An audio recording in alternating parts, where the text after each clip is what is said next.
Toy and Tech Review. We're going to make a new video today on, it's kind of like building a computer for noobs. I haven't built a computer for like 10 years, so there's tons of videos out there on how to do, you know, more advanced stuff, but this is just going to kind of be how to put one together, and just for people that don't do it all the time, you know, because I'm kind of just an intermediate builder here. So we'll show you how it's done here. So this is the Fantex 360A case. So we're just going to kind of break it down here. It's all put together, everything works, everything's running. So I'm just going to kind of take it from scratch here. So this thing, just the front panel just pops off here. Just pops that off. You can get to all the fans in the front. If you show the front here, there's two little disc bays here for drives. You got your fans. And we're going to unscrew these. And that's, you gotta be careful. I guess this thing will fall sometimes, and this is tempered glass, so it'll shatter if you're not extra careful. So I'm slightly concerned about it, just like that. So take that off and put it to the side here. Oh, also okay.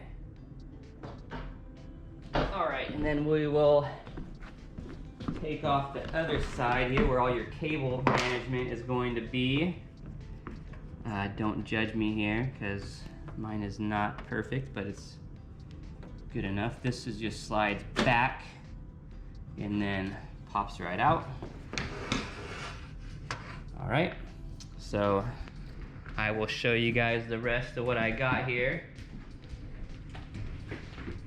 One second, let me get a little light here. All right, so what I wanted to show you here, some tips and tricks I had. So a lot of my problem was with the RGB lights. It's really difficult to figure out all the different voltages and all the different headers on this board.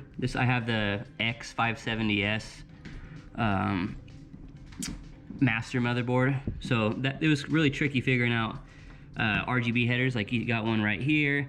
There's addressable headers that you can actually control via the RGB Fusion software, and I'll show you that a little bit later. But the main thing I had a problem with when I first turned on my everything, for one, the CPU cooler the RGB lights weren't working for the fans up here. And I guess it was because I ran it to a addressable RGB, and it needed to be down here on this CPU cooler addressable, or this isn't addressable, it's a 12 volt RGB. So you got to make sure about the voltages. The voltages are super matter. So that's a 12 volt. My other RGB headers are 5 volts. Those are for the fans. So you just got to be careful about when you're plugging stuff in. Make sure the voltages match, and then use your motherboard guide to make sure you know what header you're plugging into. So I'll show you one more thing here about the RGB. So mine, I had this power cable plugged in, this SATA power cable here that was plugged in. So this goes to I have a modular power supply, but I had this SATA connector plugged into the case right here. There's a little SATA connector for the case, and according to the manual for the case, you're supposed to plug this guy in right here. So I plugged it in, but my front fans, I could only use them via this up here. There's two little there's a mode and there's a color change. So I could only turn them on, but they weren't really changing colors. They weren't doing the modes they were supposed to do. So in order to fix it, I actually had to, there was another cable over here on the other side that actually powers them. And that's the addressable RGB. I'll show you but that right there is the addressable RGB, if I can get in there. And that actually powers them. So I guess when I was plugging in the SATA connector, it was actually creating a loop that was stopping it from being able to work. So that was a super nightmare trying to figure out what was going on. So I eventually got that working. So that was one of the main things. I wanted all these lights to be controlled via the RGB Fusion software. So I got this LED. I have the CPU cooler. It's like a liquid cooler all in one. And then the motherboard has a little panel over there, RGB, and then the video card. So I just wanted everything to be running the same RGB lights. So Another thing I want to talk about just is airflow, like case airflow. I don't really know the best way to do this, but these are intake fans. I kind of learned that these things the fans will spin, and then this is your exhaust. So the exhaust is always on the back side. Let's see here. So whenever you see the back side of the fan blades, that's the exhaust. So these were already installed like this, so those were 2 intake fans. And then the exhaust up on top, you have to put these in. So I made them pull air out. And then it's a radiator that goes out the top here. And this is really cool. They have these dust filters. They're just magnetic. So then essentially my fans will blow out the air out of the top. So I just wanted to go through that. The other thing I had trouble with was just this really was getting in my way, the radiators, because there is headers on the top of the motherboard.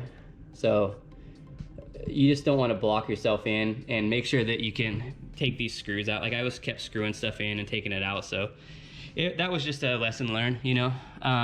CPU cooler was pretty hard to get in. That's always a funky one, you know. You're supposed to do one side at a time. Anyways, just wanted to talk about that real quick. I will show you guys another thing another trick I kind of learned. One more thing I wanted to say was keep your boxes after you're done. You know, like I keep, luckily I was able to fit everything in this, in my case box, but I would put everything in like a little motherboard. Like I keep all my stuff in a motherboard box. So I have like every piece of documentation that I had and all the little extra cables and brackets.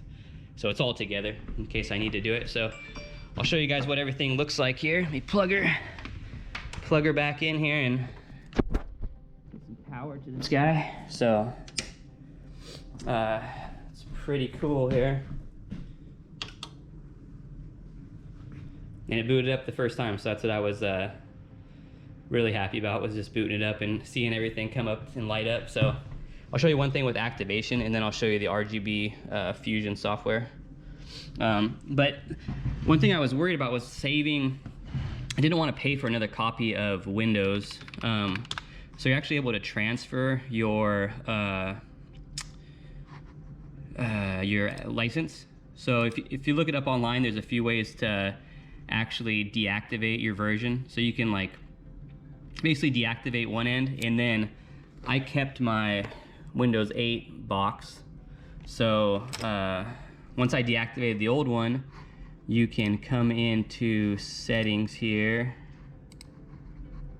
I'm gonna try to hurry this up here because I don't want to make this too long. And then you would go to updates and security, and then activation, and you can see mine's activated now. So you actually can't go to Windows 11. You have to go, if you're updating from a Windows 8 version, you have to do it through go to Windows 10, and you don't put in your key until you get to this area right here, and then you would actually put in your product key from your old Windows 8 box. So those were the main things. I'll show you the RGB Fusion software really quick.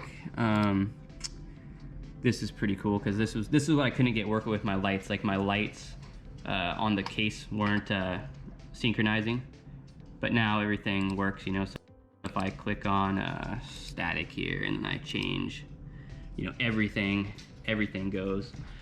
So that's really cool. I really like this case. This case was awesome to build with because there's so many different places to feed cables through. It was really smooth. The whole process was pretty smooth. So that's all I really wanted to say. I just want to make a quick video about how the build went. I'm really happy so far. I got a 3060 Ti OC. So I got a Ryzen 5800X CPU. I got 32 gigs of RAM. Like I said earlier, the motherboard's a X570S. It's kind of a premium motherboard, so that might have been why it was so hard to build on it, because there was just a lot of different features of the motherboard. Other than that, it was pretty smooth. Just you know, keep track of where your RGBs are plugging into. Don't force anything. That was another thing. Just make sure you're not pushing things in too much. You can easily, you know, break a header pin off or anything like that. So it was a really clean clean build, so really happy. So just wanted to give you guys a quick video on that. The case was awesome, everything's going great, so hopefully this thing is a beast and stays up and running for a while. So anyways, signing out. I'll catch you guys later.